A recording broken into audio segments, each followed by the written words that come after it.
dreams don't explain. 'Cause I'm not the one who won't try. I'm not letting life pass me by. Tell me when the days are less gray. Tell me where is the road to less pain. How many days before I decay? It's getting so hard to get by. Where are all my trophies in life? And he hated the way he was dying, but the moment he turned on the light, he became what he dreamt of at night when he was young and hungry for life. Set to sail to a place I can't say. Live a life worthy of chase. The time is today. New blood in my veins. I won't be the joker in life, playing the part I don't like. And he hated the way he was dying, but the moment he turned on the light, he became what he dreamt of at night when he was young and hungry for life. And he hated the way he was dying, but the moment he turned on the light, he became what he dreamt of at night when he was young and hungry for life. Yeah.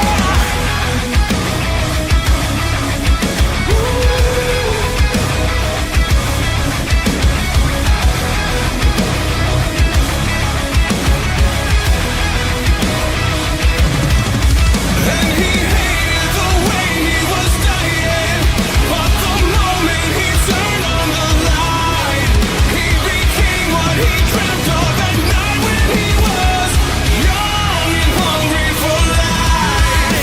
Young and hungry for life.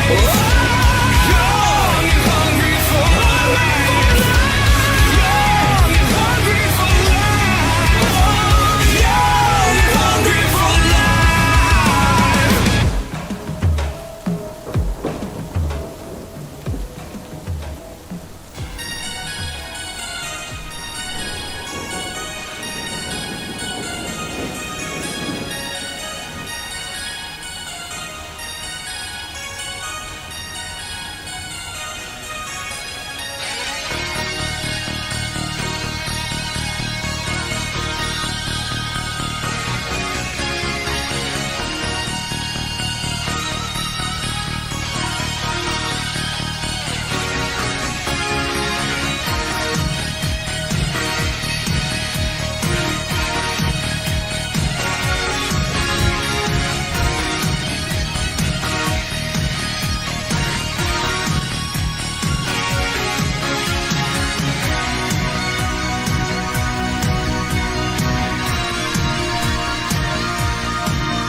Oh my goodness.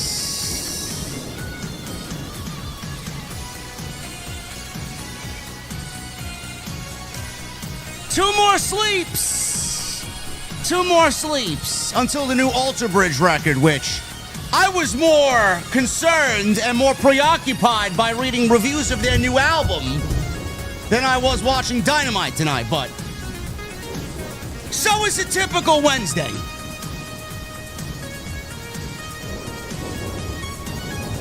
AEW Dynamite from Tulsa, Oklahoma, after their lowest rating ever. Their lowest rating ever on New Year's Eve. How does Tony Khan approach the new year? Does he give us story? Does he give us cliffhangers? Excited for next week? Or did he give us more of the same with 20-minute time limit matches that don't matter and main event plunder with cinder blocks because they can't help themselves, because they're addicted, they have a fetish for violence? Ladies and gentlemen, it wasn't as bad as Monday Night Bore. And it wasn't strange. It was just a typical Wednesday night. Uneventful, unexciting, and one of the worst shows on television. Ladies and gentlemen, we are going to the venue for the first time on Wednesday night this year. And when I get there, I want to know on this Wednesday night, what the fuck are you guys drinking? I'll see you over there.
What is going on, guys? Thank you so very much for joining me right here on Off the Script. This is your AEW Dynamite post show for January 7, 2026.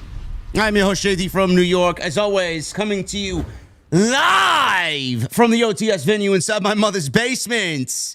Thank you guys so very much for joining me on this Wednesday evening, wherever you guys may be. I forgot to put up the disclaimer, man. Whatever.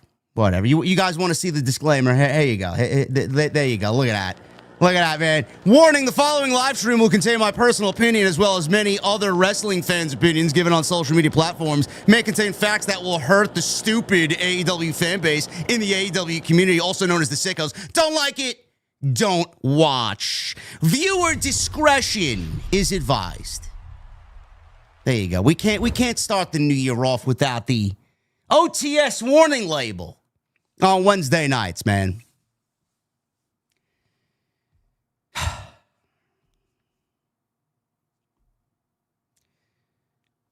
You know, I made a video today really advocating and hoping, praying, wishing for any sort of change in AEW. A little bit more story, a little bit more intrigue, a little bit more leaving the fans pondering what's next. Maybe give something a little thought. I like a good story that's thought-provoking. Makes you wrap your head, your brain around what they're thinking and how they're going to go about it. Love a show that has a great cliffhanger ending that gets you ready for next week. Gets you excited for next week. I'm already anticipating next week's show. That's what I want to feel. I also love when a show kind of maybe weaves a storyline throughout the entire show, starts the show off with something, kind of bleeds into the middle of the show, and then culminates with something at the end of the show, whether it's a big angle or a match and then a post-match angle. The more we hope for change, the more we know it's not coming. SmackDown was by far and away the best show of the entire week. I haven't uttered those words in several months. It was largely one of the worst shows on television, and right there, they're basically holding hand in hand. AEW Dynamite was right there with SmackDown. Monday Night Raw was only marginally better. But this past Monday's Stranger Things episode was more like Awful Things. SmackDown cleared Raw. WWE showed you they're not going to change, at least on Monday night. They got to pander to their Hollywood elite friends just to feel important. And then we cycle on into Wednesday Night Dynamite in Tulsa, Oklahoma, where AEW still can't sell out the venue that they're in, as there was at least 300 tickets left on the table for tonight's show. Sucks, I know, but everybody that listens to Tony Khan pander the word great in every interview that he's been on in the last 2 or 3 weeks, now you know he's a liar. Dynamite was not great. It was anything but great. Dynamite was more of the same. Literally no excitement. Wrestling exhibitions that go 20 minutes for absolutely no reason when we can get the point across in 10. We got more plunder in the main event, this time coded in a lights out stipulation, which is AEW's bread and butter. That's what they usually go to when they really want to turn the violence up. Lights out. Cinder blocks, staple guns, chains, you name it.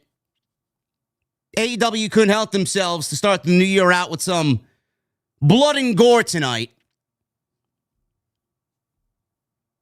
The only semblance of story on this show, the only thing that was entertaining on this show, the only thing worth a single shit on this show was the AEW World Heavyweight Champion, MJF. He's been tasked because Tony Khan, I don't know how he operates. At this juncture, I don't want to know how he operates because it's just sheer stupidity at this point. MJF has been tasked with trying to make a random match with a luchador for the AEW World Championship seem important. Now, Tony Khan has given Bandido the right to wrestle MJF in his first title defense as the two-time AEW World Champion after he beat Adam Page, Samoa Joe, and Swerve Strickland in a fatal four-way match at World's End. He's been tasked in making this match feel important. Bandido won he was a co-winner of a Dynamite Diamond Ring Battle Royal opposite Ricochet. He beat Ricochet and has now been granted an AEW World Championship opportunity. Do you know how ridiculous that sounds? Do you know how stupid that sounds? Bandido won a Battle Royal of 12 with 11 other guys, 12 total. He won the opportunity to wrestle MJF by winning a Battle Royal, beating a loser in Ricochet, getting the title opportunity. Meanwhile, Jon Moxley and 12 other men in the Continental Classic had to go through a rigorous 5-week tournament to ultimately fight for the right to challenge for a dead championship. If you think that makes any sense, God bless your little soul, bro. Seriously, I think that's absolutely... You talk about Stranger Things being upside down. The AEW creative is upside down. It's been upside down for the last 3 fucking years. MJF was the only semblance of importance on this show. When he comes out, the show actually feels like Dynamite. When he comes out and speaks, he commands your attention. When he comes out, he desperately tries to give everything he does meaning. If we had 2.5 hours of similar like MJF stories or something along the lines of an MJF on this show for 2.5 hours, I wouldn't be sitting here complaining about how fucking terrible this show is.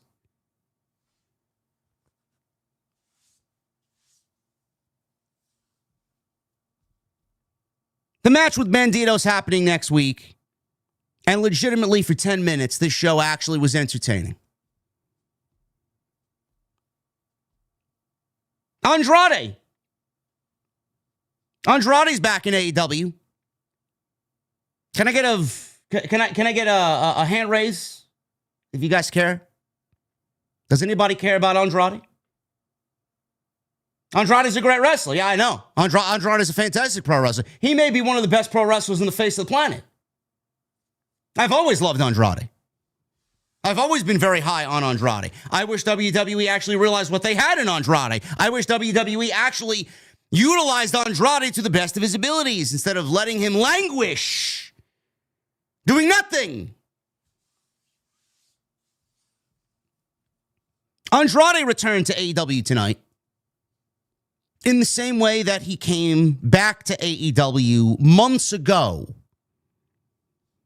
Lights go out, lights come back on, he's standing in the ring like nobody knows who the fuck he is with his mask. I'm like, oh, there he is. El Idolo is back. There he is. Lights go out, they come back on, Andrade's in the ring.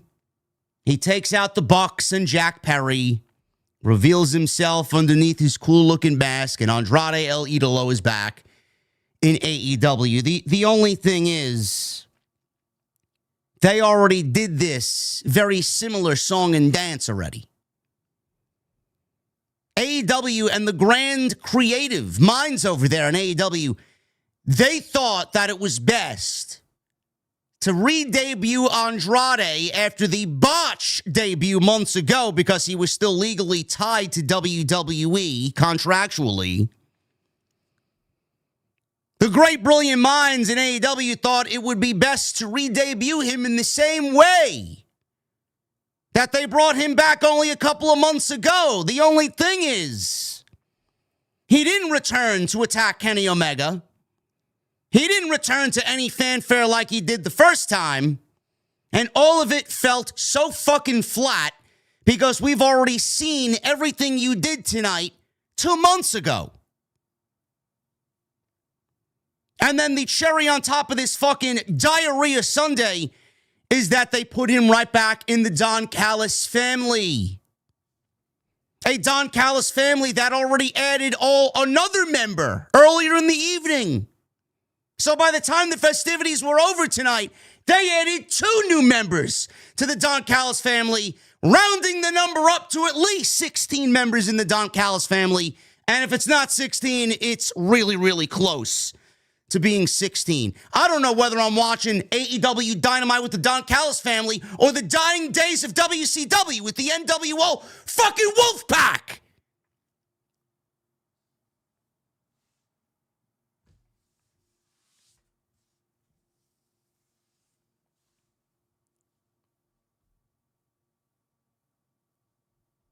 I'm going to put him over because Andrade's never had better representation.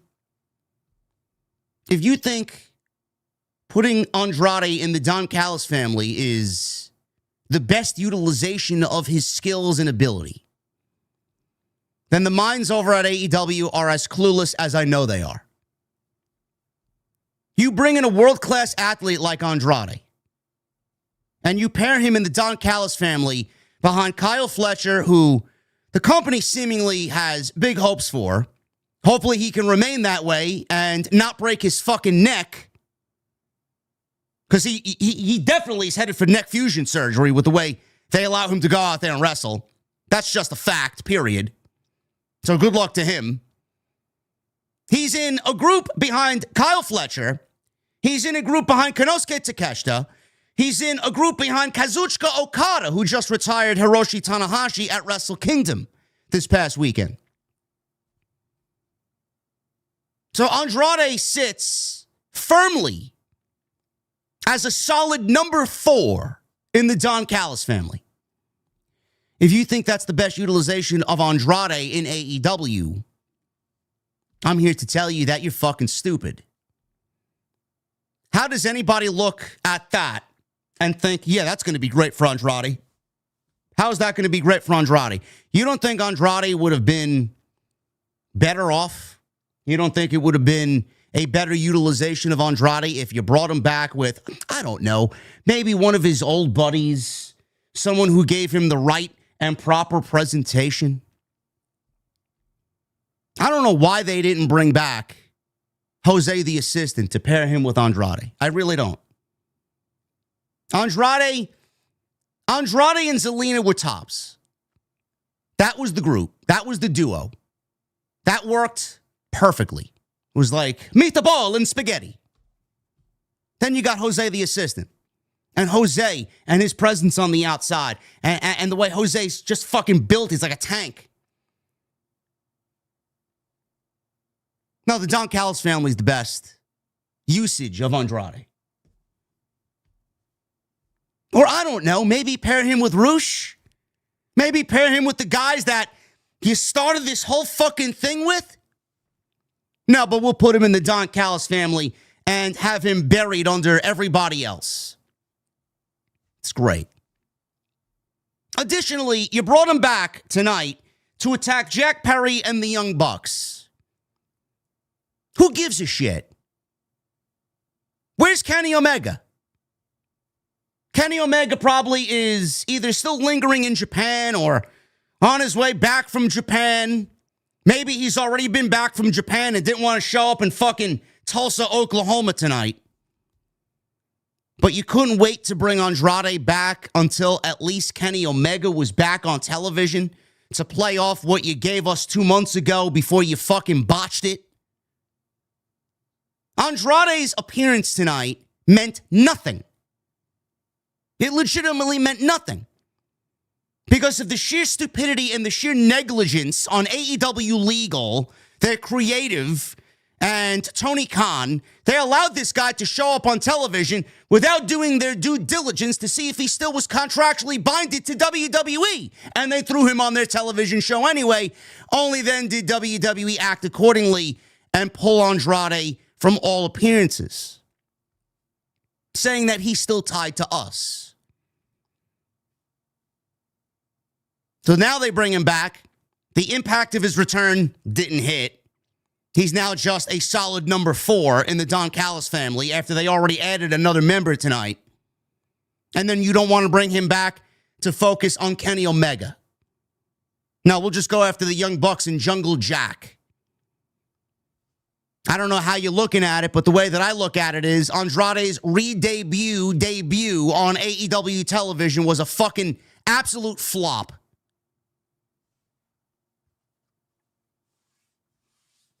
What else happened on this show tonight? Another party match by the Young Bucks and Jack Perry against Ricochet and the Gates of Agony. Anything but in demand are the demand. And a new member in the Don Callis family, Jake Doyle. Who? Jake Doyle. Sounds like an Irish pub in town. Jake Doyle's. Doyle's? Can he get me a Guinness? No? Who? Jake Doyle. Who is that? Something is familiar about this guy. Jake Doyle. Who's Jake Doyle? Oh, he's Jake something. Jake something. AEW signed Jake something coming out of TNA. I don't know how you bring in Jake something, who a lot of people weren't really too pleased with his name to begin with. Everybody thought it was kind of lame and cringy, Jake something. I didn't really mind it. I thought it was all right. But how you go from Jake something to Jake Doyle is remarkable.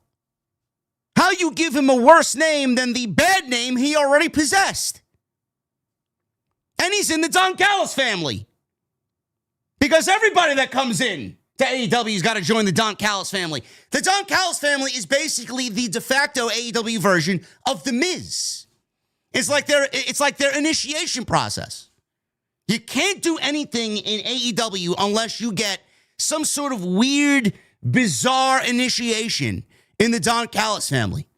What type of initiations they doing? Human sacrifices, pet sacrifices? What are they doing? Are they drinking each other's blood? Something fucking weird is going on there, bro. Literally every single person that comes into AEW worth anything has to walk through the halls of the Don Callis family. I don't understand it. I don't understand it. This guy went from Jake something to Jake Doyle. You're better off calling him Jake Nothing. Because he's going to do nothing in AEW being tied to the Don Callis family. Mercedes Mone. She came out and celebrated with Willow over losing the TBS Championship and threw a hissy fit. She came out wearing this white outfit, trying to pull a page out of Xavier Woods' playbook with the shawl over her face as she's now in mourning over losing the TBS Championship. Honey, you still got 10 other championships. What the fuck are you crying about? What exactly are you crying about? So then Mercedes, she throws a hissy fit. She wrecks the celebration.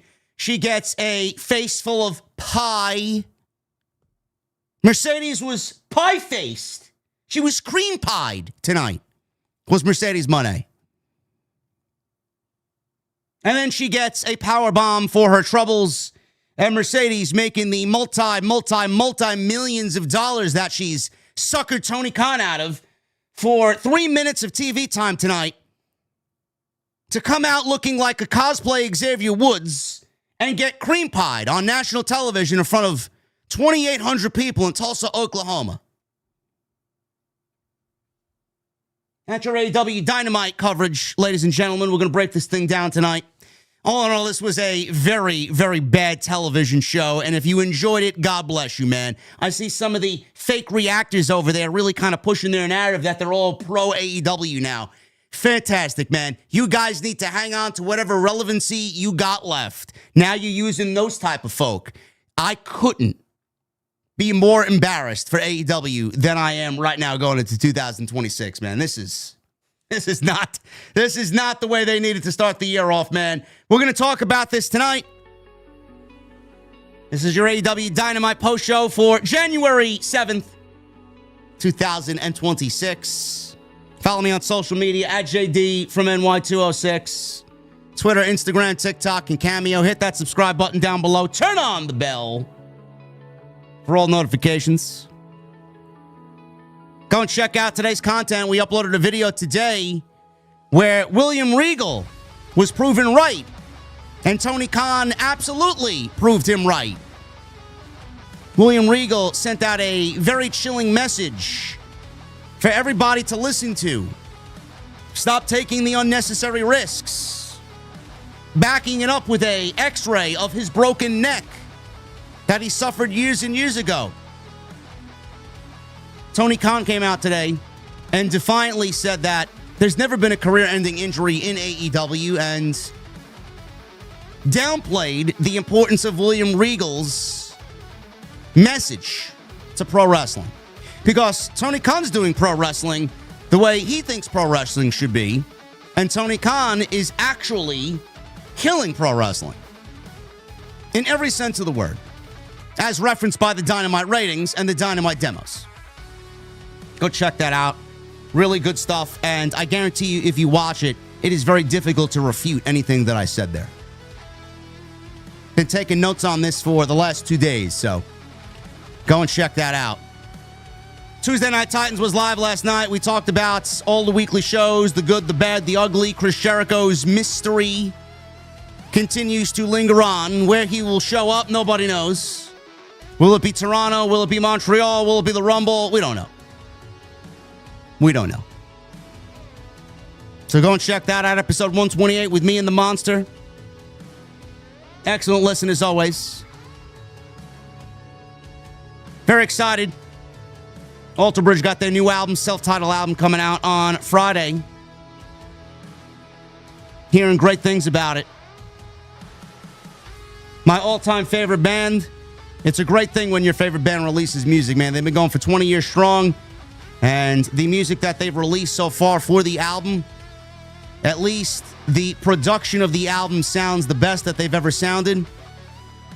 I'm hearing some really great things about the songs that they have not released yet, including the last track on the album, which I am so excited for. It's a 10-minute song where Miles Kennedy and Mark Tremonti have 3 minutes of dueling guitar solos to close the album. And normally, when Alter Bridge has one of their longer songs venturing into the 7, 8, 9, 10-minute realm, that's when they are musically at their best. Can't wait.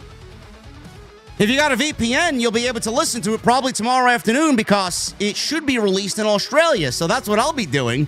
I'll gladly use a VPN to listen to the new Alter Bridge album a day early.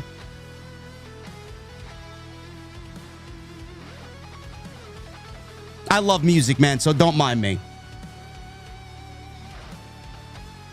Hit that thumbs up. Let's try for 750 likes tonight on the Wednesday Dynamite stream. Leave a comment down below. Hit that subscribe button down below as well. And tonight we're sponsored by Blue Chew, BlueChew.com. Code JD at checkout. Blue Chew Gold. 10% off your purchase with that code JD. I also want to make mention that Jesse will be back next week. He has confirmed to me he will be back next week. If you guys are wondering where Jesse is, if you're just joining the stream, this is the only time I will mention it because I already pinned a comment at the top of the live stream chat. Jesse was live tonight with his watch along.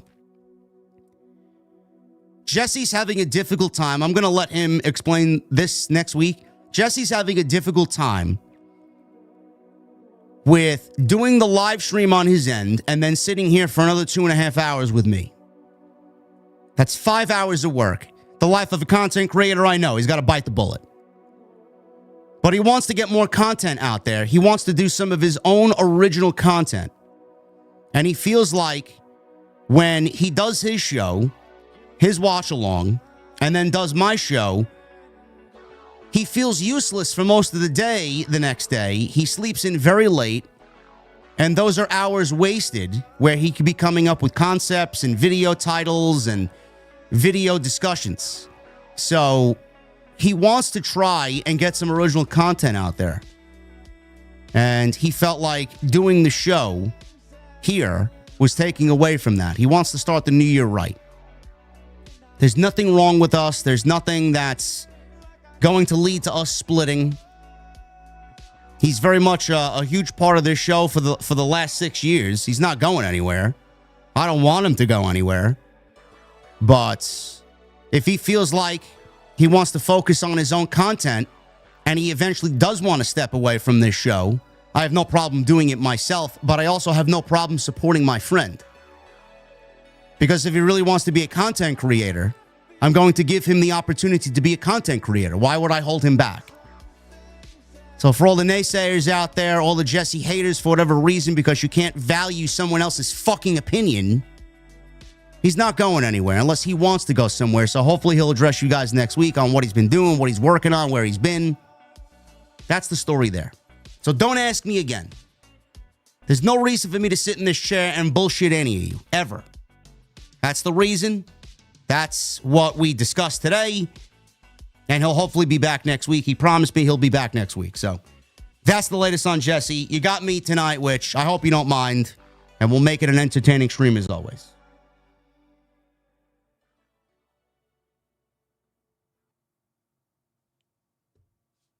Let's start this Dynamite review off.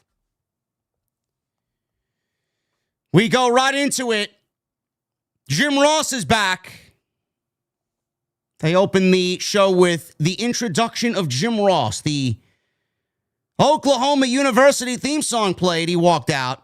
Very slowly, by the way. Very slowly. It was actually quite jarring how old Jim Ross got. I love Jim Ross. He's the voice of my childhood, really. So seeing him back was always great. And seeing him continue to do what he does is still great. He sounded very good tonight. I didn't have a problem hearing Jim Ross. He didn't really speak in length. He spoke very much in sound bites, which is fine by me because there's always something very important that he could always add to the show. Renee Paquette starts the show off and announced that backstage Jet Speed, Speedball Mike Bailey, and Kevin Knight were quote-unquote viciously attacked and no one knows who did it. Ricochet with the Gates of Agony and Don Callis walked up to her. Renee told Ricochet that someone perhaps took him up on his bounty. Now, I'm assuming this might have happened on Collision. Ricochet put a bounty on Kevin Knight and Speedball Mike Bailey. Ricochet denied issuing a bounty, but admitted to saying he'd pay anyone who took them out. It's basically what a bounty is, Rick O'Shea. Maybe you didn't go to school. Renee said that's basically the definition of the word bounty. Callis then admitted who did it. And all of a sudden, Jake Doyle, who I didn't even know who the fuck this was because I couldn't hear a fucking word out of Don Callis' mouth for whatever reason. I didn't hear the name. I knew he looked familiar. And then I heard Don Callis say something along the lines of someone or something took out Jet Speed. And I'm like, oh, that's Jake something. Jake something from TNA who just signed with AEW. And next to him is Mark Davis. He slapped their chests excitedly and said they're going to kill some people. Fightful immediately put out a report on Jake Something signing with AEW. Sap puts on Fightful Select. Jake Something is now Jake Doyle. Sounds like the fucking name of an Irish bar in town. Jake Doyle's. TNA veteran Jake Something appeared on Dynamite as a member of the Don Callis family. On tonight's episode, AEW sources claimed that he signed recently as his TNA contract expired on January 1.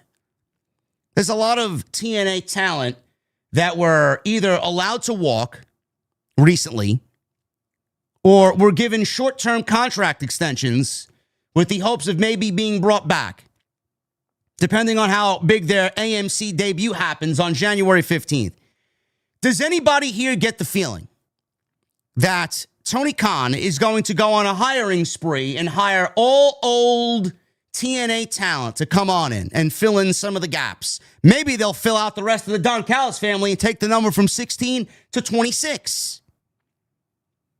I just have this feeling that Tony Khan is going to sign a bunch of ex-TNA guys and start low-key petty getting into a war with TNA because now they're on a major network and they are going to be doing what they got to do, especially after the comments of Matt Hardy, who basically said within 6 months, TNA on AMC is going to really start pushing the envelope to become the number 2 promotion in the United States and jump AEW as the number 2 promotion in the United States. Now, I love when someone is very ambitious. I am also ambitious. I love when someone has dreams and aspirations. I also have dreams and aspirations. But at some point, you got to be a realist. You got to live in the realm of realism. What's real life and what's fiction, nonfiction. There's a big difference. Matt Hardy said that TNA is going to be the number 2 promotion in the United States. No matter how bad AEW is, you cannot exist as the number 2 promotion in the United States without the mega money TV deal that, I won't even call it mega money, with the substantial money offer that AEW got from Zaslav and the fucking suckers over at Warner Brothers Discovery. $600 million over 4 years. TNA signed with AMC for at least $10 million a year. Or whatever it is. It's $10 million a year or $10 million over a course of several years. I have no idea. I don't know what the logistics of their contract and their AMC deal is. You can't exist as the number 2 promotion with $10 million compared to $600 million. You just can't do it. Now, I find it comical how Tony Khan and AEW have thrown the narrative out there that AEW is closing the gap. What gap are you closing? AEW is not closing any gap. They're actually closing the gap on their own show. Dynamite is closing the gap on fucking being as low as Collision. That's the only gap that Tony Khan is closing. He's not closing the gap on SmackDown. He's not closing the gap on Raw. He's not even closing the gap on NXT. I don't know what fucking gap he's closing. TNA on that debut episode will do a decent number. And I say decent. Their ratings are right now on Access 75,000 to 100,000 or so weekly.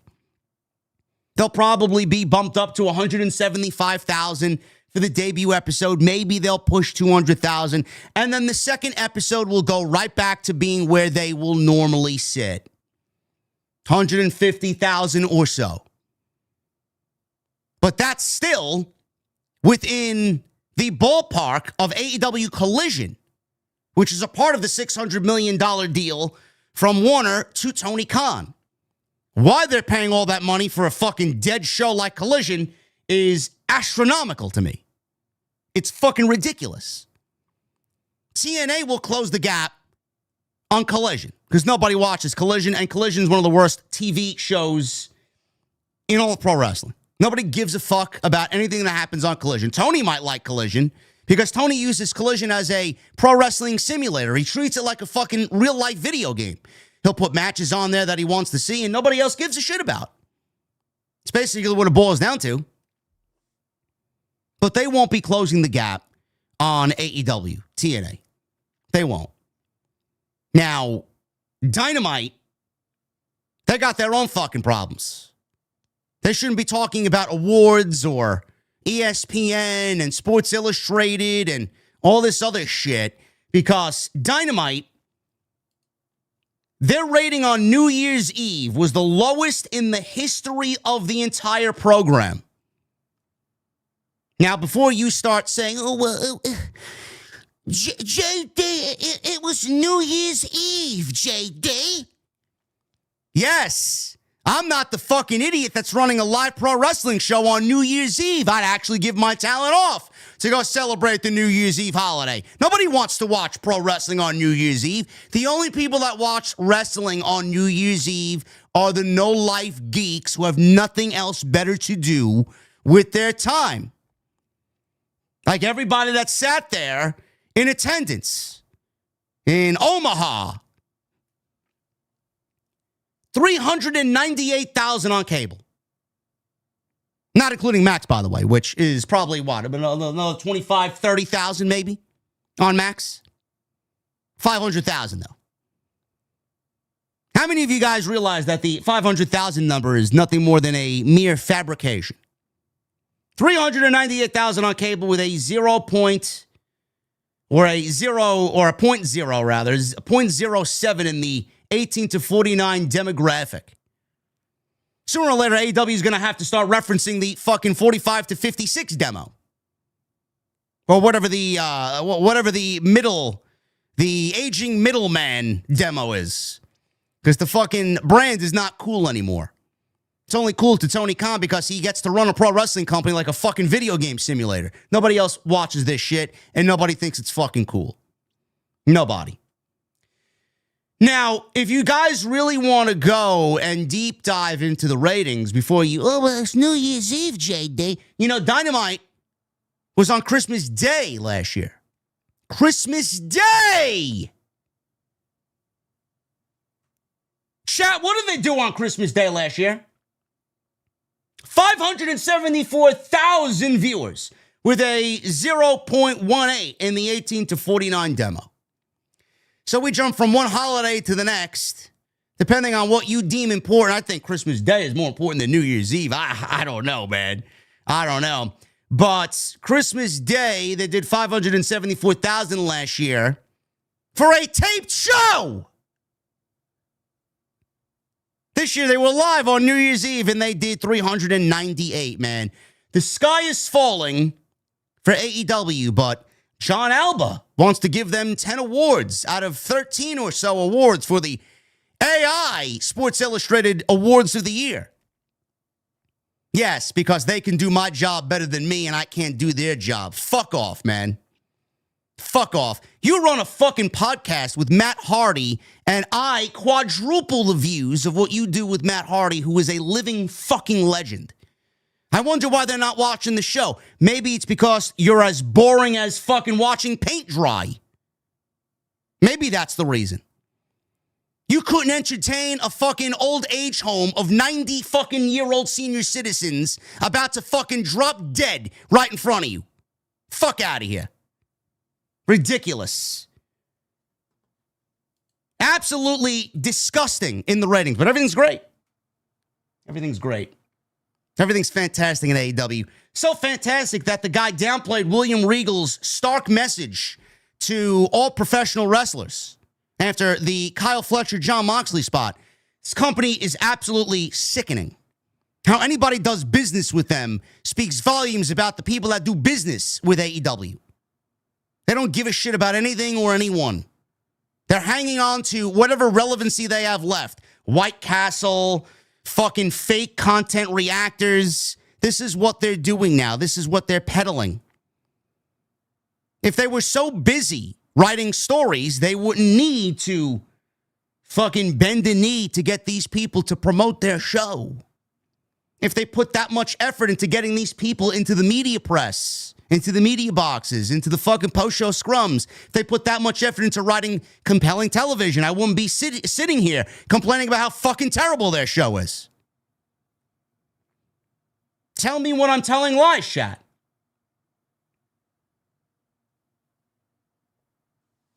Jake Nothing. That's what he's going to be in AEW. Jake Nothing. Now, I will say this. You want some glimmer of positivity? I will say this. Mark Davis has been fucking lost at sea for months because Kyle Fletcher went on to have a breakout year as a singles guy. The last 2 years, he's been building his resume. Hopefully he doesn't break his fucking neck, but that's where Tony Khan should step in and say, enough. We need you to build our future around. If there is a future, we need you to be part of it. I don't know how you're going to have a future with Kyle Fletcher if he's out 18 months with neck fusion surgery. No, but Tony Khan says there wasn't any career-ending injuries on AEW television. Well, why don't you go ask Adam Cole that? Why don't you go ask Bay how he's feeling? Did everything that we saw with Adam Cole happen on MLW? Maybe it happened in GCW. Oh, it happened in AEW. All the concussions, all of the nonsense, the injuries happened in an AEW ring, didn't it? Why don't we go ask Chuck Taylor?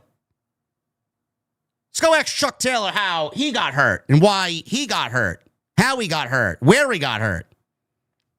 He can't wrestle anymore. Why don't you go look at everybody that came out to celebrate with Hiroshi Tanahashi during his retirement, post-match speech at the end of his match with Okada at Wrestle Kingdom? Most of them were AEW contracted talent that Tony Khan basically stole from New Japan. Everybody that celebrated with Hiroshi Tanahashi is injured. Where did they get hurt? Will Ospreay had neck fusion surgery. Did he get hurt somewhere else or was it AEW? What about Kota Ibushi? Did Kota Ibushi break his fucking leg falling off the top rope in some rinky-dink Japanese arena that nobody knows of? Or was it on Saturday Night Collision? What about Jay White? Jay White's been gone for how long? And Jay White, apparently, according to Sean Ross Sapp, is not going to be back imminently whatsoever. How many more injuries do I need to reference before you guys get the fucking point? If you did less risk and more story, we wouldn't be in the position where AEW is basically minus all of their top guys. This company is a fucking joke. This company is a fucking joke. How you look at this place and take it seriously in any way whatsoever is laughable. I will say this. Jake something, because Jake Doyle sounds fucking terrible. It's his real name, apparently. At some point, you would think, you know what? If I'm a wrestling promoter, I'm looking at this guy. Hey, Jake something. All right, we'll use you as that. That'll be your name. No, I want to use Jake Doyle. It's my real name. My real alias. All right, there you go, Jake Doyle. Have fun, bro.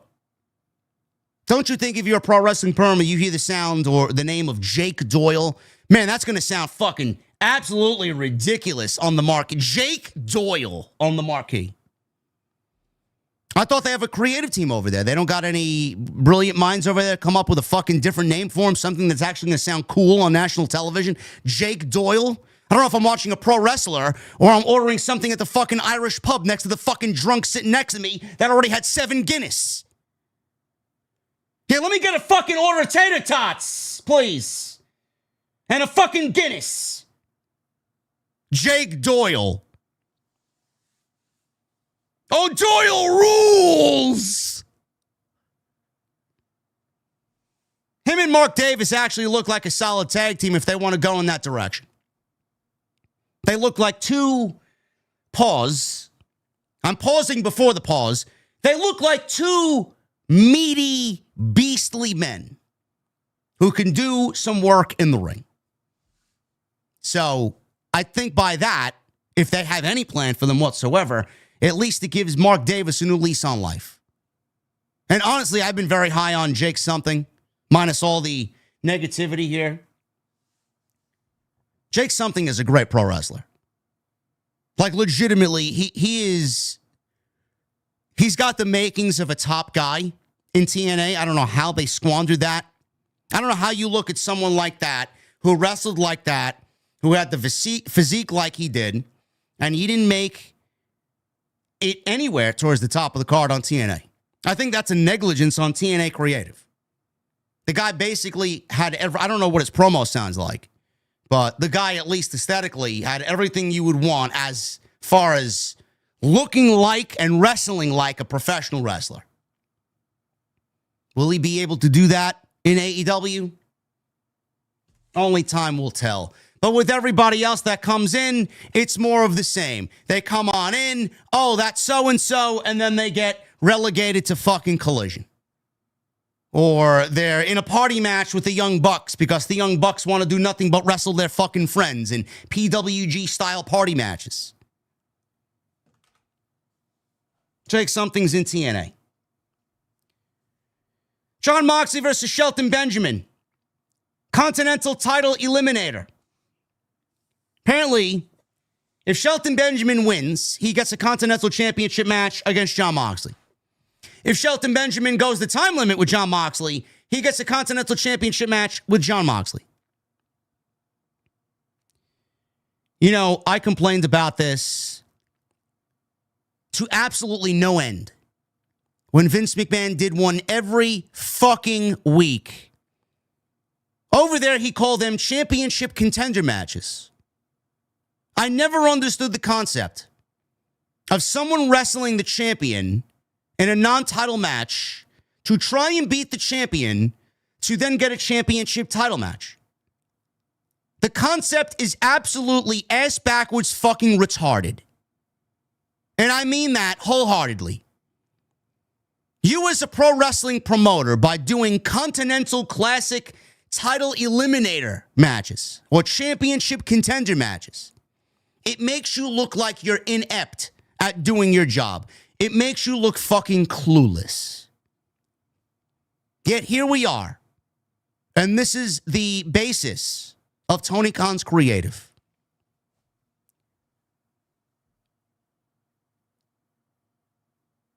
I don't know why Shelton Benjamin would get a championship match for beating Jon Moxley in a non-title match when Shelton Benjamin hasn't really done anything on television since Bobby Lashley got hurt, seemingly at Full Gear. Like, he hasn't even been on television. So why exactly would he be beating the champion and then be good enough to get a championship match? The way that it should be done is Shelton Benjamin, if he wanted a shot at whatever championship, he should go and wrestle others who are vying for that championship and win matches. Oh, but they tried that once before. It was called the AEW ranking system that they tried twice and have abandoned twice because it was too much work for them to come up with wins and losses and ties to make people feel important. Now we just give people title eliminator matches so we see how fucking stupid Tony Khan's creative direction really is. But this is enough to win Promotion of the Year and Booker of the Year and Sports Illustrated AI, John Alba, Let's Suck Tony Khan's Cock Awards. It's basically what it boils down to. Awesome. Another gripe with this. This match went 19 minutes and 55 seconds. 19 minutes and 55 seconds.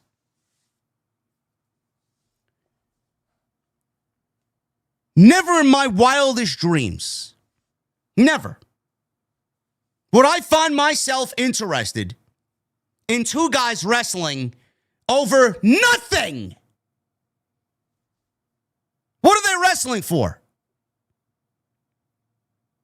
What was the reason for this match taking place? Did Shelton Benjamin do something to get a championship match? Or even vie for a championship opportunity? Jon Moxley picking his opponents? Why does every match need to go 20 minutes? I mentioned this in the video I did today. 15, 20-minute matches, every fucking match, every fucking week. It's the reason why this show went 20 minutes past the fucking hour. Why do we need 15 to 20-minute matches every fucking week? First of all, it's unrealistic that Shelton Benjamin gets to 19 minutes and 55 seconds and can't at least get a tie or a draw with Jon Moxley. It is unrealistic. It's unrealistic. How often do you see a basketball game come down to the wire and some guy from halfway across the fucking court shoots the ball, lobs the ball up in midair, and hopes for it to go through the net, and it actually goes through the net, hitting a three-pointer and winning the game? That's a miracle-like opportunity. That rarely ever happens. Yet in AEW, it seemingly happens more times than I can blink my fucking eyeballs. Every match goes 15 to 20 minutes. Is it because this is the Continental Classic style? Or is it because these two had no story coming into this, these two had nothing to do with each other coming into this, and Tony Khan thinks by going 20 minutes that fans would be more invested in what they're creating than if they didn't go 20 minutes? You don't need everything to go 20 minutes. This match would have been just as impactful or more impactful if it went 10. Now, I appreciate, here's another positive nugget for you, nugget of positivity. I appreciate that AEW gives you at least 4 or 5 minutes of wrestling, goes into a picture-in-picture break, comes back, and then there's no commercial break for the rest of the fucking match. We get 5 minutes, then we get 2.5 minutes to 3 minutes of commercials, we come back, and then we got no commercials throughout the rest of the match. I appreciate that they try and offset the amount of commercials that we get with the amount of wrestling that we get. But the amount of wrestling that we get, at the end of the day, ultimately means nothing. 20 minutes, what does it mean? It doesn't matter if it went 10 minutes, 20 minutes, 10 seconds. At the end of the day, Shelton Benjamin is a fucking loser. He lost.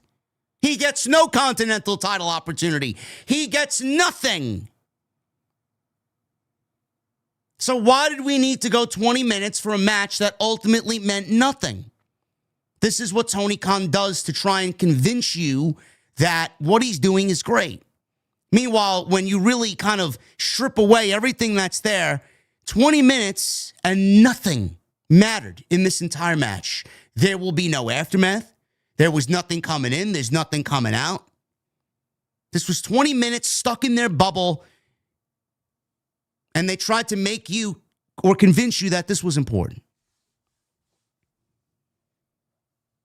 At 19 minutes, Moxley landed a paradigm shift for a 2. He applied a bulldog. Justin Roberts announced 19 minutes, 1 minute left remaining, because that's not fucking weird to hear the ring announcer. Why don't we just not do it and just hear from the commentators? Or do what New Japan does. Fucking give a sound signal or something. Shelton forced a break, landed a running knee for a near fall. Before the time limit, Moxley leveraged Shelton's shoulders down to the mat for a 1-2-3.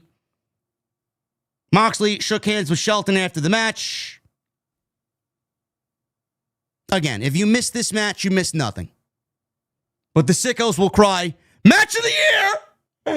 This is a match of the year candidate!" You'll get some fucking overweight fat slob on Reddit Squared Circle who, at the end of the year, will reference this match.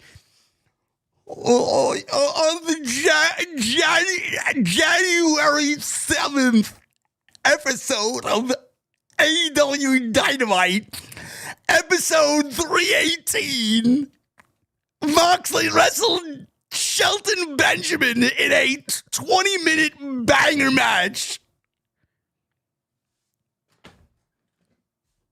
20 minutes, and it meant nothing.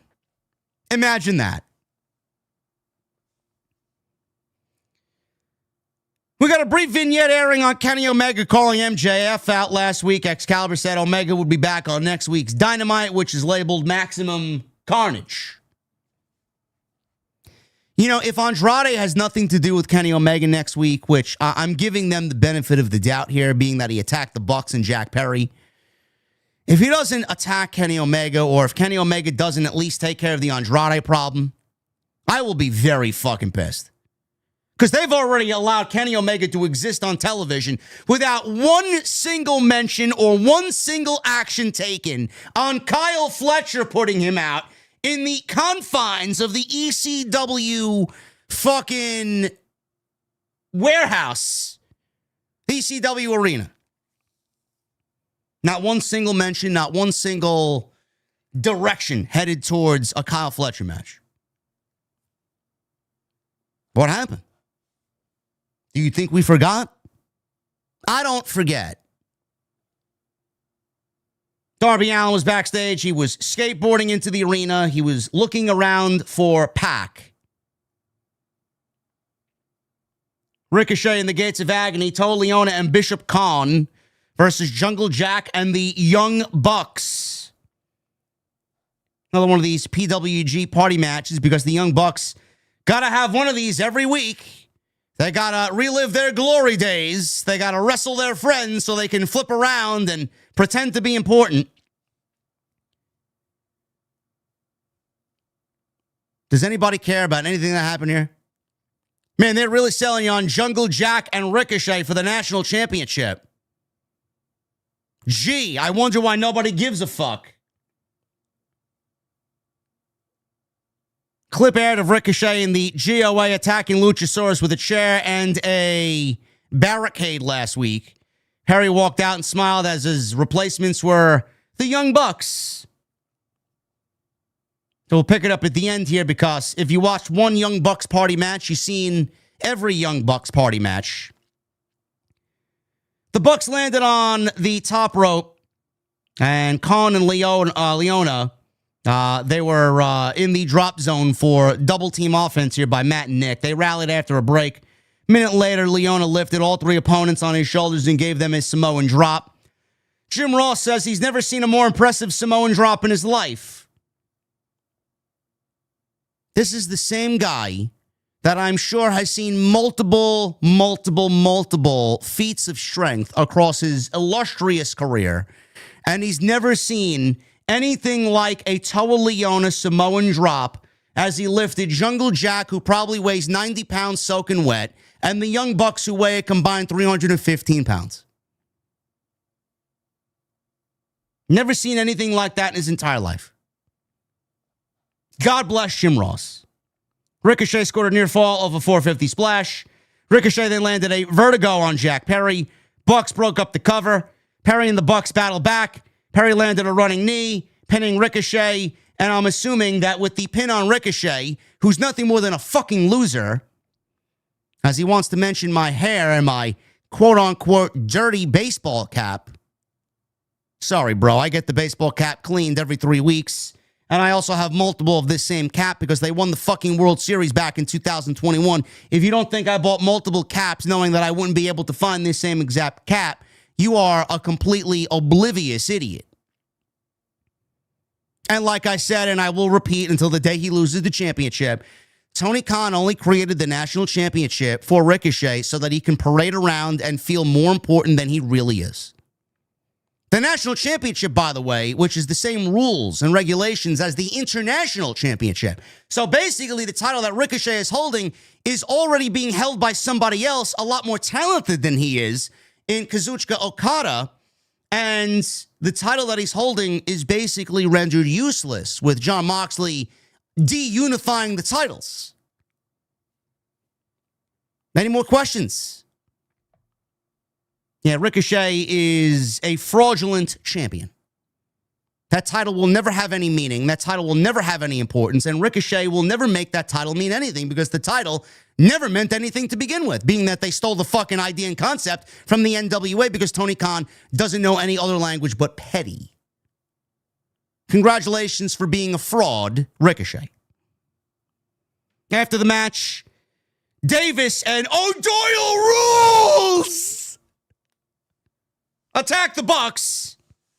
Speedball and Kevin Knight ran out because they were viciously attacked earlier in the show. And apparently they are no longer viciously attacked. Apparently they were cleared to wrestle in the time the show started. And between this match took place at 8:45. So they looked to even the odds here against the Demand. The lights went out. They come back on. Andrade El Idolo standing in the ring with a black trench coat and his mask. He joined O'Doyle Rules.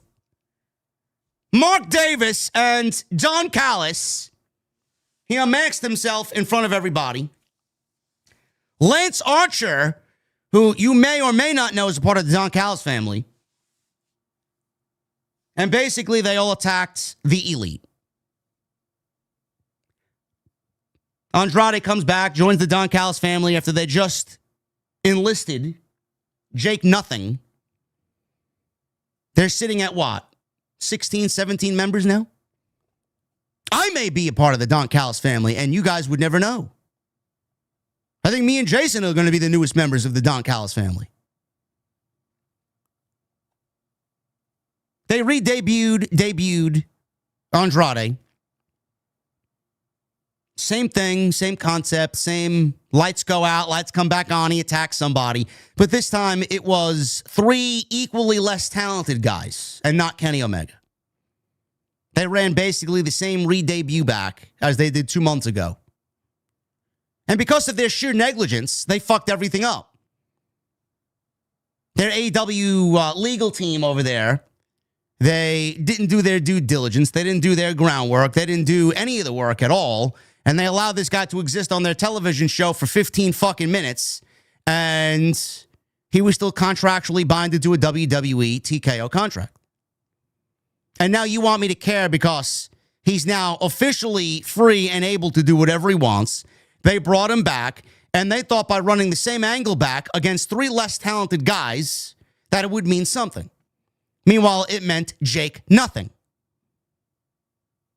Andrade now sits in the Don Callis family as a solid number 4 behind Kyle Fletcher, Kazuchika Okada, and Konosuke Takeshita in no particular order. And they think that this is the best utilization of El Idolo's talents. Why don't you get up off your fucking asshole? You let Alex Abrahantes go. Good, because he was fucking cringe. Bring back Jose and give this guy some fucking meaning. You need tag teams. You need solid singles. Andrade and Rush, who I think is out injured now anyway. That's another one you could add to the fucking list because Tony Khan doesn't know better. Andrade and Rush would have been a fantastic pairing. Jose, the assistant, would have been a fantastic utilization of bringing Andrade to his maximum skill and maximum creative. Yet the Don Callis family apparently has got some weird fucking initiation fetish. God knows what they do. Ricochet apparently is chummy with the Don Callis family, which is very questionable. I wonder what they are doing, knowing his past on social media. Very weird that everybody's got to walk through the Don Callis family. The Don Callis family is basically Mike Mizanin of AEW. Absolutely a fucking flop. The debut of Andrade was a flop. Love Andrade, though. Great pro wrestler, one of the best in the world.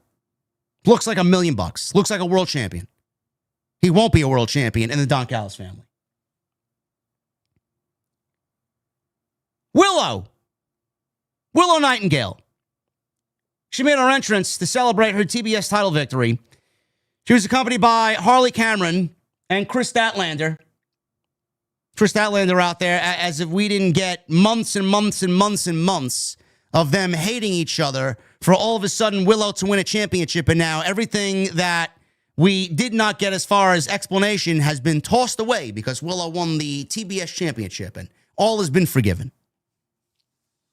This is the level of storytelling, folks. Don't let anybody tell you otherwise.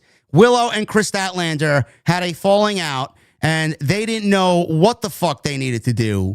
And Chris Statlander was heel. Then she went babyface. Then there was a problem that lingered with Statlander and Willow. They had stare downs. They had crosses, paths crossed, and no explanation as to why they would or would not get back together. But all it needed was Willow winning the TBS Championship, and all has been forgiven, and now all has been forgotten, and they deem no explanation needed. Top tier, grade A company promotion of the year from the John Alba Let's Suck Tony Khan's Dick Award.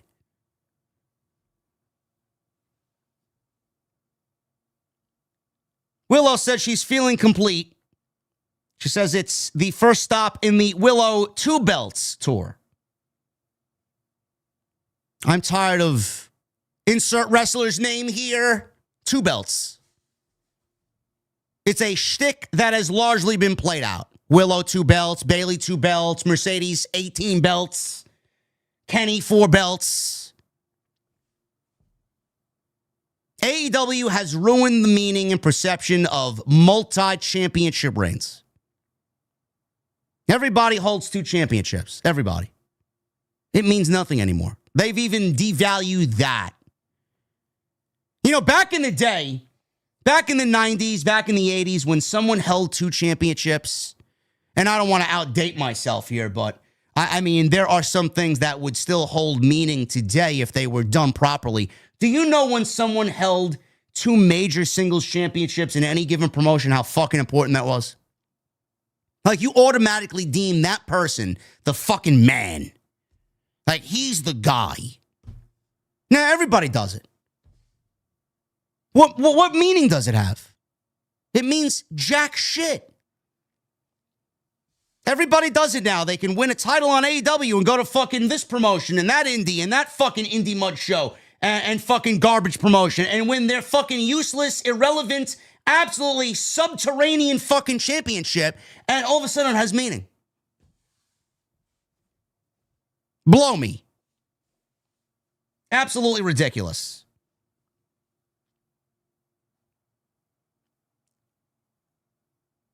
The Willow Two Belts tour. She said now the hard work really begins. She says it's important to take in all the good moments and celebrate when things really matter. The thing is, nothing really matters in AEW. She said she's with her beautiful, busty, blonde bombshell baby, Harley Cameron. She said she's also been reunited with the incomparable, the amazing Chris Statlander. I mean, I'd love to know why. Statlander kissed Willow on her cheek. She says they're going to celebrate with cake. She said she loves the fight and competition, but they're going to get cake and talk about their challenges. She said she'll fight twice in one night if she has to, because that's what pro wrestling is about. She said she also knows someone wants to crash her party, and being that this is pro wrestling, I'm sure Mercedes is seeing her have a good time and welcomes Mercedes to come out there and join them. Please, I invite you. And as luck would have it, on cue, out comes Mercedes Mone. She walked to the ring like she was standing in the back, waiting for this invite. She's dressed in all white with a veil like she was going to a funeral, basically taking a page out of Xavier Woods' playbook because they are still in mourning about losing their tag team championships. She revealed she's all disheveled. She's not gotten any sleep. Very depressed, very crestfallen is Mercedes Mone. She shrieked. She shrieked like a banshee. She knocked over the table. Willow was there instructing her to calm down. Mercedes didn't charge that Willow, but the thing is, Willow was standing in front of Chris Statlander. Chris Statlander was holding a cake. The cake. The cake that they were going to celebrate with. Willow moved, and Mercedes went right into this Whole Foods $20 cake. And she's got cream pie all over her face. Willow then powerbombed Monet onto the cake, and Tony Schiavone shills like the fucking shill that he is. What a freaking scene! Does anybody get the impression that Tony Schiavone's not on commentary, that Tony Schiavone's basically Tony Khan? Everything that Tony Khan reiterates through the microphone, it is basically Tony Khan feeding him everything he says through the headset. Tony McMahon rearing his ugly head more and more every single year. Imagine being Mercedes Mone making $4 million a year to come on in and do this. Does this make you want to see Mercedes Mone bounce back and win the big one? Does anybody care about Mercedes crying and feeling depressed and crestfallen that she lost the precious TBS Championship? I have 10 other titles, but I'm going to cry over losing this one.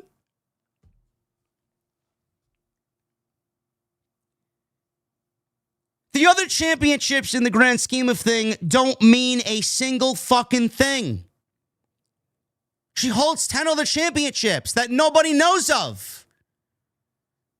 So the reason why Tony Khan took the TBS title off of her in such a relatively unceremonious fashion so quickly is very confusing to me. Was it something where he was waiting for the creative of these other promotions and didn't want to wait for them to pull Mercedes and have her drop these championships?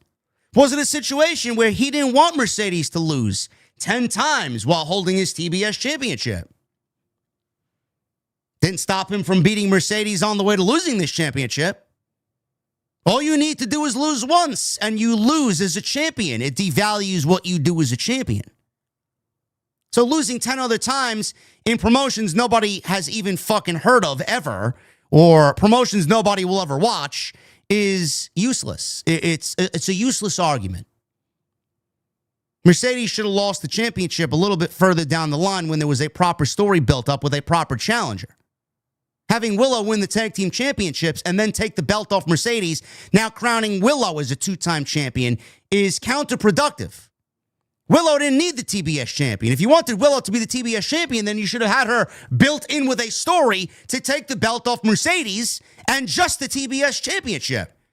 If you wanted somebody else to be the tag team championships or champions, you should have given the tag team championships to either Toni or Mina or maybe the Sisters of Sin. Why did Willow need 2 championships? Is Willow going to wrestle 2 times in one night? You're going to actively have her worry about one and then not the other.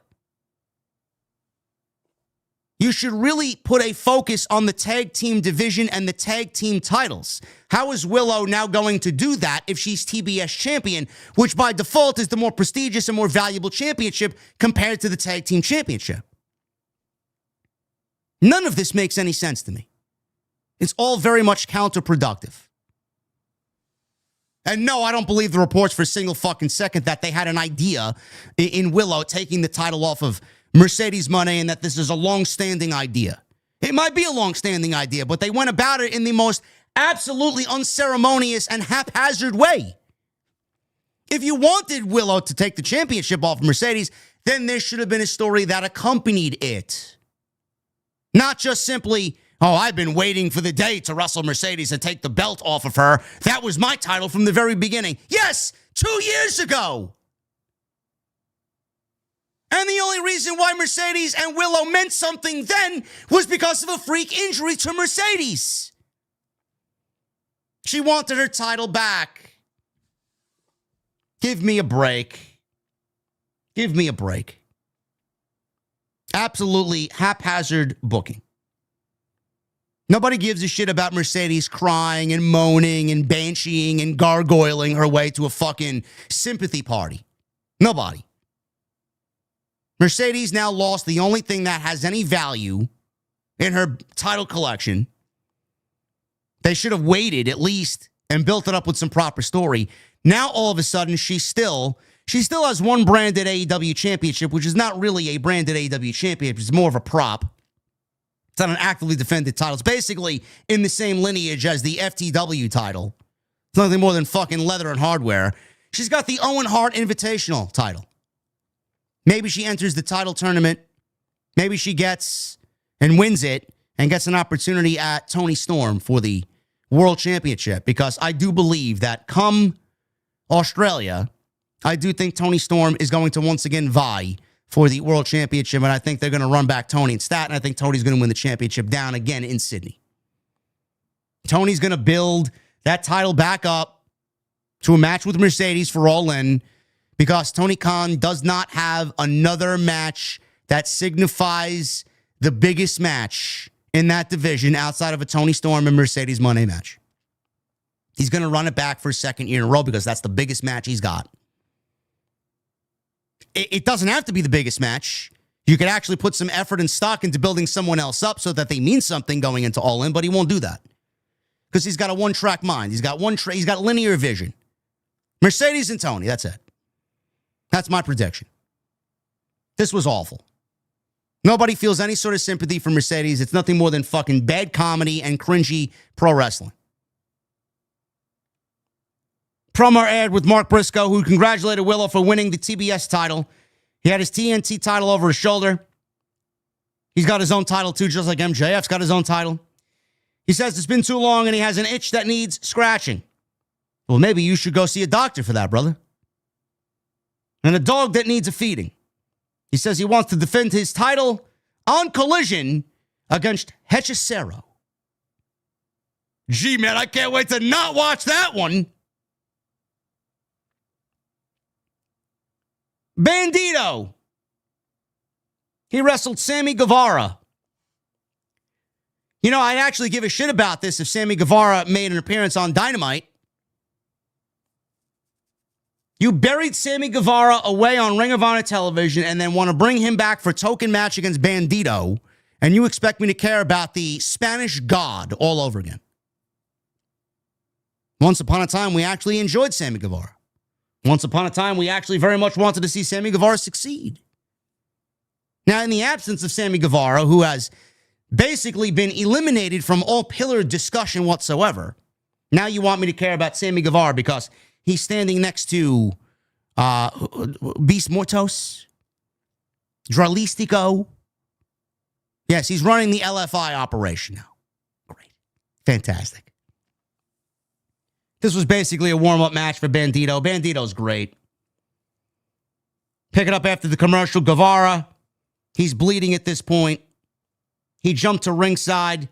Apparently, he did a dive, and I believe off of his dive, he got bloodied. Hit Bandido on the outside with a big springboard dive. So after the commercial, you see a bloodied nose. It's all dried on his mustache and on his face. Landed a top rope shooting star press. Yelled at the handheld camera lens that he's going to become the AEW World Champion. You know, I love a good come-from-behind story. I love someone who has hopes and dreams and aspirations. But Sammy Guevara, man, he's one of those guys that I talked about in the beginning that does not live in the real world. Sammy Guevara and AEW Championship will never become a reality, ever. That ship has long sailed. Long sailed. Back in the ring, Bandido countered Guevara. Scored a leverage 2 count. Guevara countered a 21-plex with a springboard leaping cutter for 2. Jim Ross says he thinks it's bad luck to wear your wedding ring when you're wrestling. Apparently, that's what Sammy Guevara was doing. I know he loves his wife greatly, but I don't really see the need to do that. If you want, paint something there with removable paint. You don't need to wear your wedding ring into the ring. Should be used as an illegal weapon, obviously. That's the way I look at it. So Bandido then delivered a 21-plex, but Guevara landed to his feet and scored a 2 count on Bandido after a running knee to the face. And Bandido landed the 21-plex a moment later for the 1, 2, 3. Again, no story coming in, no story coming out for Sammy Guevara anyway. At least they had a reason to give Bandido a win, to give him some momentum, because going into next week's championship match with MJF, it is as predictable could be. Bandido's now beating MJF in his first title defense of the AEW Championship after all this time he's been out. He just won the title at World's End. There's no way on planet Earth that creative would take the belt from MJF and belt Bandido. Very, very predictable, though it should be a banger match. After the match was over, MJF immediately came out. He starts flaming Bandido, says he's one heck of a talented little luchador. He says he sold out Arena Mexico multiple times. He's a former CMLL World Champion. He's a bigger star in Mexico than Bandido will ever be. He says he had a lot of potential, though. And then he brought out Jonathan Cruz, who apparently is his personal translator. He then spoke to Bandido in Spanish. He thanked Cruz for coming to an absolute dump like Tulsa, Oklahoma to do his job, because nobody wants to be here. MJF said the Dynamite Diamond ring that Bandido is wearing should be on his hand. Now, MJF has 6 of these. I don't know why he needs Bandidos. He mentioned, I don't need your ring. I got 6 of those. So he told Bandido that he doesn't have a prayer next week after telling him that the ring on his hand should be on his hand. Fans chanted asshole at MJF. He told him he will walk to the back and pull Tony Khan to the side, and I'll put you over, little buddy. He says he'll even tell him he'd be proud to wrestle him on pay-per-view in 5 or 10 years. I think that's a good deal. It's a good deal, says MJF. Bandido yanked a mic away from Cruz and told MJF, I can speak English, you stupid son of a bitch. I thought this was fantastic. MJF gave Bandido a kick to the penis, and then he took the Dynamite Diamond ring from him. MJF swung at Bandido. Bandido moved, and MJF punched Cruz by mistake. And I gotta say, man, Cruz took a great bump off the punch from MJF with the ring. He fell down like a fucking sack of potatoes. He looked great. Bandido then kicked MJF in the crotch. How do you like them apples, MJF? Bandido, he sees Cruz. He gives him a 21-plex. MJF is comically bent over, holding the middle rope, clearly in position for a 21-plex. Bandido sees this. He delivers a 21-plex to MJF. MJF rolls out of the ring. Bandido picks up the AEW World Championship while also attaining, again, his ring. Holds up the AEW Championship to Triple B. And he signals that he will be the new AEW World Champion. It's great to have dreams and aspirations, but again, Bandido also doesn't live in the real world. I thought this was easily the best segment on the show. Easily. And I'm a big MJF mark. MJF comes out there, he just emits importance. No matter who it's with. Whether it's a Will Ospreay, a Swerve, or a Hangman, a Samoa Joe, even guys like Bandido. He made this Bandido match worth something. He made the World Championship important. He downplayed Bandido's contributions as a luchador, basically claiming that I sold out Arena Mexico and I'm a bigger star in Mexico than you would be in Mexico, while also putting some importance on the Dynamite Diamond ring, saying, I want my ring. You're a fraud. That should be mine. Now, I thought he was actually going to ask Bandido to put the ring on the line while he puts the World Championship on the line. We didn't get to that point, but MJF doesn't need the ring. The ring is a gimmick that I don't know why Tony Khan continues to utilize every single year. It's fucking stupid. Yeah, let's hold a battle royal for the Dynamite Diamond ring. Have two guys compete for the Dynamite Diamond ring in a World Championship match. Meanwhile, we'll just hold this fucking tournament that happens to end at the end of December. And the winner of this 5-week grueling, brutal tournament only gets a Continental Championship match. Make it make sense. Why would anybody want to be in the Continental Classic when all you need to do is wrestle in a fucking 12-man battle royal, not even win the battle royal, fucking share the winner, share the win with somebody else, wrestle in a one-on-one match, and then get a World Championship match out of it? Sounds counterproductive to me. Sounds like the idea of someone that doesn't know what the fuck they're doing. MJF at least gave us some semblance, something that resembles a fucking story. Now, granted, he only had 2 weeks to tell this fucking story, but at least he put some level of importance on this match going into next week, even though we know it's as predictable can be. We got a vignette airing for Brody King, showing him leaping off the stage at a concert and dropping people on their heads. This is me. I want everyone to know who is watching Brody King is coming for the throne. You mean to tell me that Brody King is entering the World Championship title picture, maybe? Or maybe he's going after the Continental title. I don't think that they're going to push Brody King in the World Championship title picture. That scene is already taken up by a couple of major names. Timeless Toni Storm and Marina Shafir. The less I say about this, the better. I could not be bothered to give a single shit about Timeless Toni Storm wrestling Marina Shafir. Toni is a former 4-time AEW Women's Champion. Now she's wrestling Marina Shafir. We go into a commercial. We come back from the commercial. Marina was in control. She whiffed on a tiger feint head scissors in the ropes and just kicked Storm in the head. She mocked Toni Storm and Orange Cassidy's tango dance. So Marina spun and slammed Storm down. Shafir dipped Storm and clobbered her with a forearm. Storm fired back with a big drop kick. She teased the hip attack. Toni turned her back briefly, giving Shafir a chance to hit a boot. Toni responded with a huge headbutt and a big package. But Wheeler Yuta pulled the referee outside, and referee Paul Turner disqualified Marina because Wheeler Yuta put his hands on the referee and deemed that worthy of a disqualification. Now, they were never going to allow Marina Shafir to beat Toni Storm. It was never going to work out that way. And Marina Shafir, arguably has been the recipient of the Death Riders the most out of anybody else. So I don't know why it's like, let's protect Marina. Who gives a shit? But they were never going to beat Toni Storm, especially with Marina. Mina Shirakawa rushed to the ring and was immediately taken out and beat up, and then her body laid on Storm. Luther crawled in to make the save. He was about to suffer the same fate until Roderick Strong sprinted out to the ring. Orange Cassidy walked at Orange Cassidy speed. No sense of urgency at all. Death Riders were about to bail until Claudio power walked from the crowd to ringside, but he was held back by Danny Garcia and Wheeler Useless.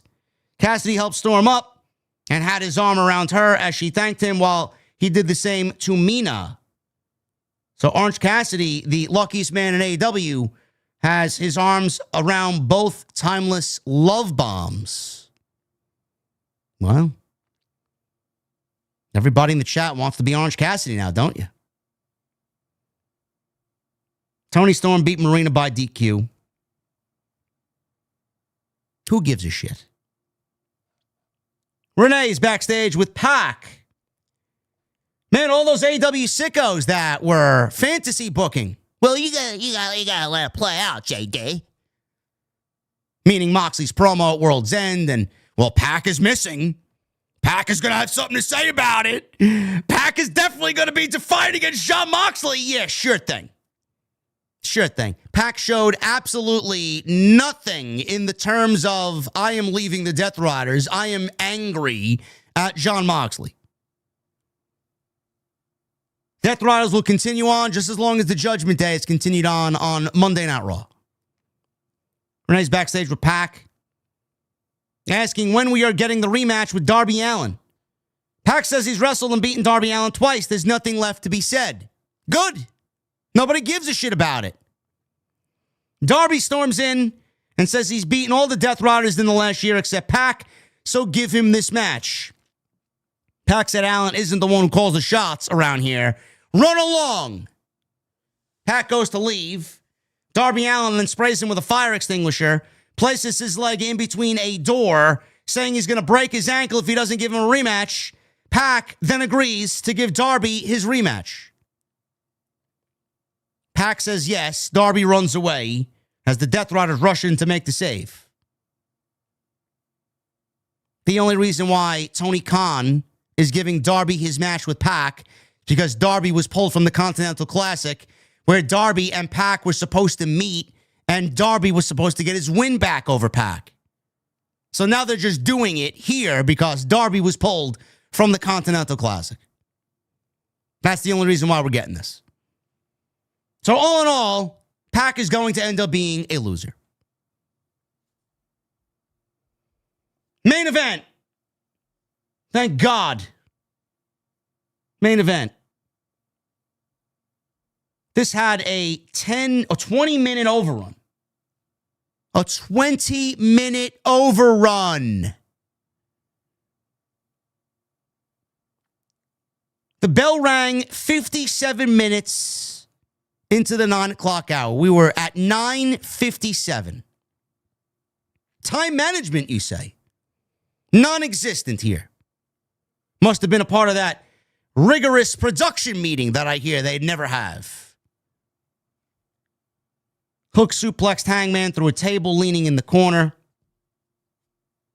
Hangman shoved Hobbs into a chair, wedged in the corner, and then used a staple gun against Hook's shoulders, back, and chest. Garbage. He followed with a pop-up powerbomb. Excalibur started yelling that Hook deserves every bit of it.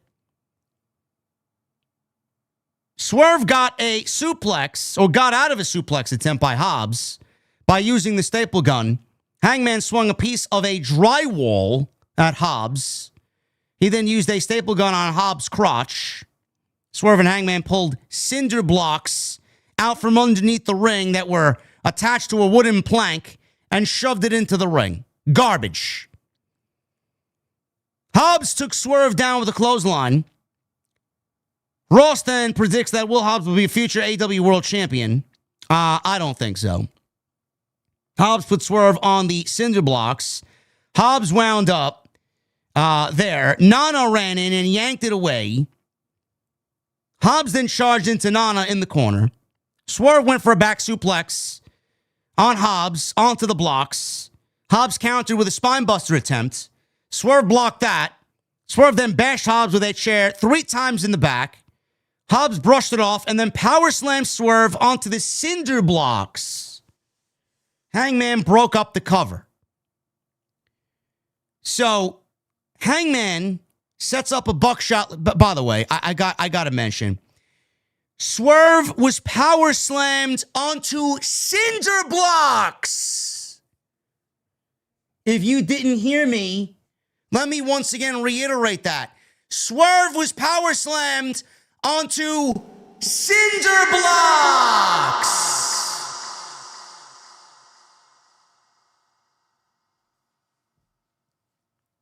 Hangman set up a buckshot lariat. Hobbs stopped him. The Opps geeks from the dojo ran out to attack Hangman. Hobbs wrapped a chain around the necks of Hangman and Swerve in the middle of the ring as they were placed back to back like they were hostages in a James Bond movie. Nana stood on the ring apron And through his hot coffee, yes, it was very much cold coffee at Hobbs, Swerve and Hangman broke free from the chain. Hook suplex Nana at ringside.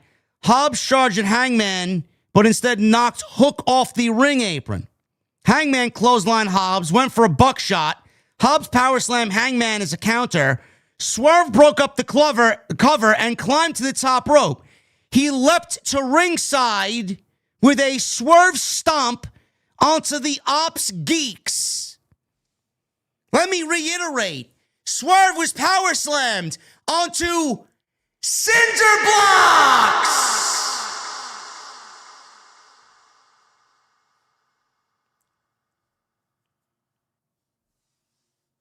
How he's delivering a curb stomp, or a swerve stomp rather, off the top rope. Bro, if you get slammed on cinder blocks, your back should be fucking completely mangled. And you should be completely out of the match. Yet they want me to sit here and look at something like this and take what they do to be meaningful. Only and only then, at the end of the match, should the cinder blocks been placed in the ring. Everything regarding the cinder blocks should have been the last visual of this show. Yet they used it in the middle of the match, and it meant nothing. It meant nothing. So after the swerve stomp to the Opps geeks, he then leapt off the top rope with the swerve stomp on Hobbs as Hangman delivered a deadeye on the cinder blocks to Hobbs. Now, Hobbs was motionless for the rest of the match after being slammed on the cinder blocks. Hook entered and went for Red Rum on Hangman. Hangman blocked it. Hook swung a bat at Hangman, but Swerve headbutted him. Hangman wrapped a chain around his forearm and hit Hook with it. He then held Hook with a chain wrapped around his neck as Swerve landed a house call.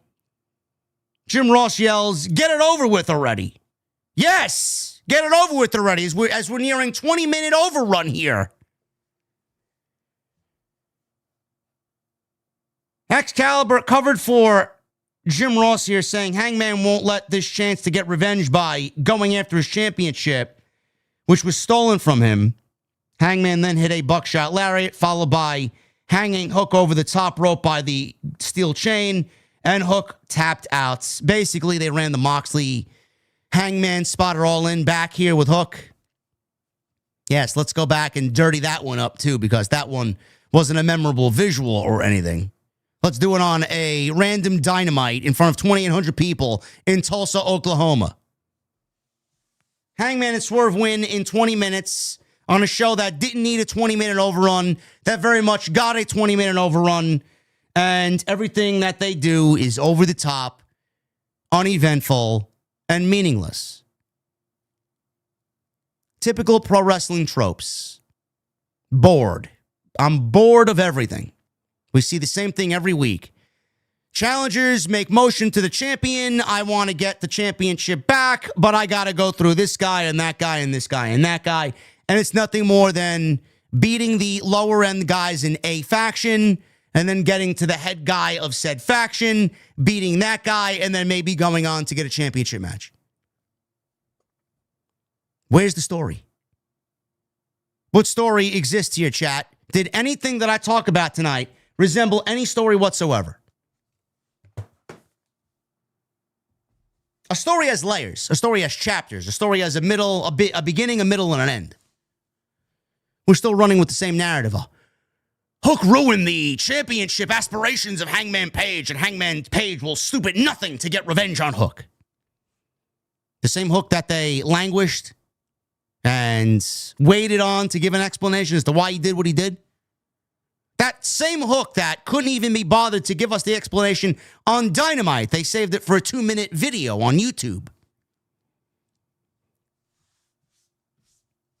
Am I hard on Dynamite? Am I too hard on Dynamite? The answer is no. This show is fucking insufferable. It's fucking insufferable. When they put on a good show, I will let you know when that happens. There's legitimately nothing that I said here tonight that could be disputed in any way.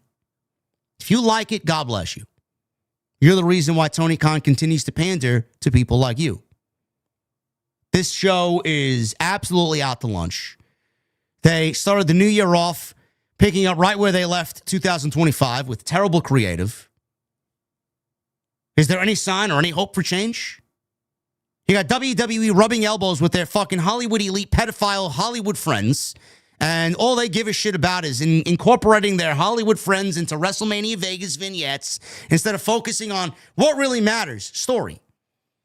And then you got the other guy in Tony Khan who's running his own promotion like it's a fucking video game simulation, and he's just making random matches because he's a Roman emperor who wants to see his Coliseum games play out in front of fucking 1,500 people in some esports arena in the middle of nowhere fucking Texas.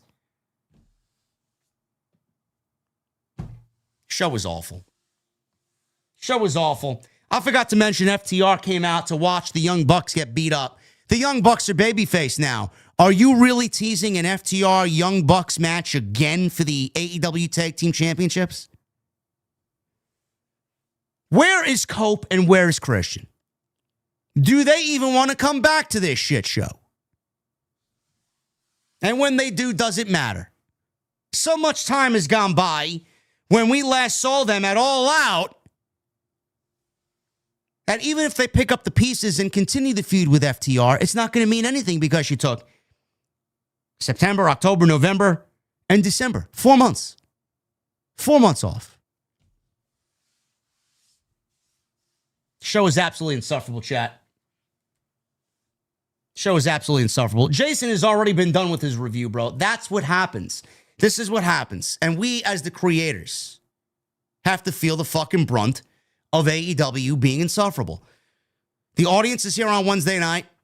They're as low as they are on any given week. And the super chats are as uneventful as any other time during the week. Nobody gives a shit. When people are excited, people will support who they want to support. When they're not, they don't even show up. At least come and sit down and enjoy a beverage. They don't even do that. They can't even be bothered to do that. But as long as AEW's got the fake reactors in their back pocket, that's who's watching the show now. That's the audience that they're cultivating now. It's awful. Every bit of this show is awful. Thank you guys very much for all your support. We're going to get into your super chats tonight. Really appreciate it. Follow me on social media. At JD from NY206. Twitter, Instagram, TikTok, and Cameo. Hit that subscribe button down below. Turn on the bell for notifications. Go check out all the other content on the channel. We were rocking and rolling today with that video today, highlighting William Regal's comment last week and Tony Khan's reply to it this week. Tonight we're sponsored by Blue Chew, BlueChew.com. Code JD. Blue Chew. Go!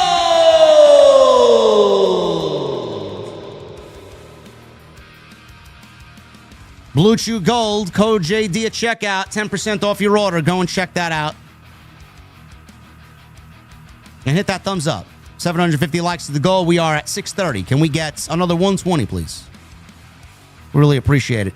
Let's get into these super chats so I can get the hell out of here and jump on Arc Raiders, man. I got some firing Sentinel cores I got to go and rummage for to complete one of my workbenches.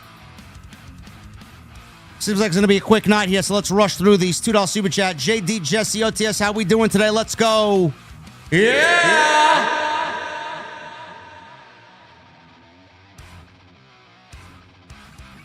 Yes, I agree. Incredible one. Blue Chew Gold can't even make AEW harder. JM Beer, Michael Krause, thank you, brother. JM Beer with an 8 months. Are Vince and Bruce writing this absolute garbage? Reminds me of Tony in 2021. Tapping twice to Mercedes. Not funny then and now. Garbage booking. Soul Chains. No, I am on my second expedition, bro. I actually completed all the expedition quests the first time, and I am not looking forward to the second because apparently I need 10 gyro cores from the shredders on Stella Montes. Yeah, they could fucking kiss my ass with that. Does anybody know how to kill those fucking things in the easiest way possible? It took me like 15 minutes to kill one the other day. Base with a $9.99. JD just left the arena. MJF was the biggest star there, and Marina Shafir impressed me the most. Monet is as boring as ever. Bro, Marina didn't impress me at all.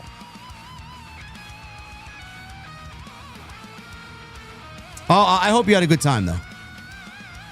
And sorry for the disrespect in Tulsa, but you won't catch me dead in Tulsa. Tony Brown with a $4.99. JD Tekla can get some professionally in all three holes. Seriously, brother, listen. Tony, you got to calm down, bro. How many did you have tonight to drink, Tony? Yes, Tekla is a lovely lady.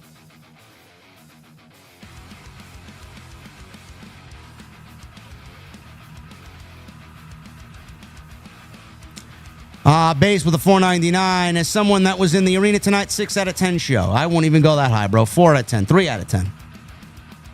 Bro Mobile with a $5 super chat. You could run Collision with just the Don Callis family. All the matches and feuds between themselves and do so for months without it being boring. Do we really want to do that? Baby Shaq with a 44 months. What's up, J&J? Who you think will be the megastar in WWE and AEW 2026? OTS and Taco Crew for life. Jacob Fatu this year. And Konosuke Takeshita.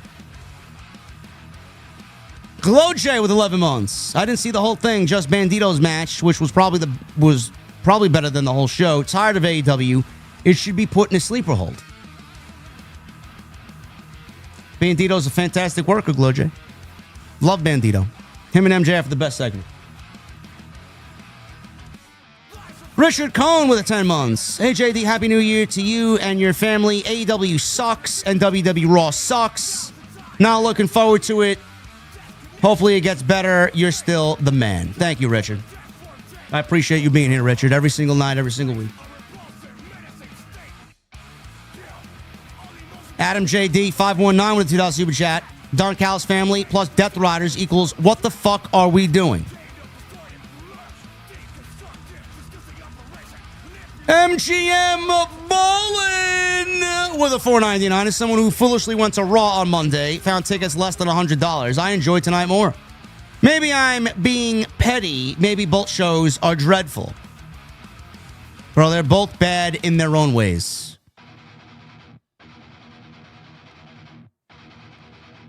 Sydney Johnson, 45.93 with a $4.99. Hey, JD, quick question.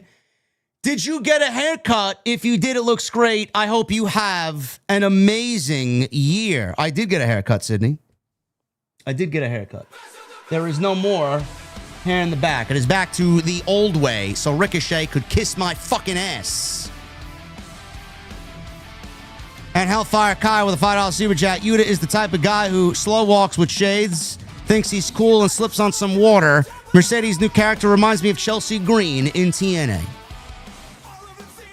Mercedes would never be and will never be as entertaining or comedic as Chelsea Green. She can try, but she will fail miserably. Guys, that's all I got for you. Look at that, man. 2 hours and no overrun. Got you in and out of here in 2 hours, man. Now I get to hop on Arc Raiders and enjoy the rest of my night. Thank you guys very much for all your support. Hopefully you got some entertainment at tonight's stream. I wish it was more entertaining as far as what we're getting on Wednesday nights and Monday nights. I'm actually looking forward to Friday. Believe it or not, I'm looking forward to Friday night because WWE left you with things that were exciting and hope for more. Follow me on social media at JD from NY206, Twitter, Instagram, TikTok, and Cameo. Hit that subscribe button down below. Turn on the bell for notifications. Go and check all of the content on the channel. There's plenty of it. Today's video included. Go check that out. Last night's TNT. Go check it out. Great discussion with the Salad Monster. Love him. And I'll be back on Friday. Friday Night SmackDown. If there's any news, I'll have more content out tomorrow. If not, you'll see me live again on Friday for Friday Night SmackDown. Again, follow me on social media. Hit that subscribe button. Leave me a comment down below. Let me know what you thought of Dynamite tonight. And again, Friday Night SmackDown back to 3 hours after last week's show. I'm hoping for another good one. Until then, guys, have a good night. Enjoy Thursday. Alter Bridge on Friday. Can't wait. And I'll see you guys on Friday for SmackDown. I'll see you guys later.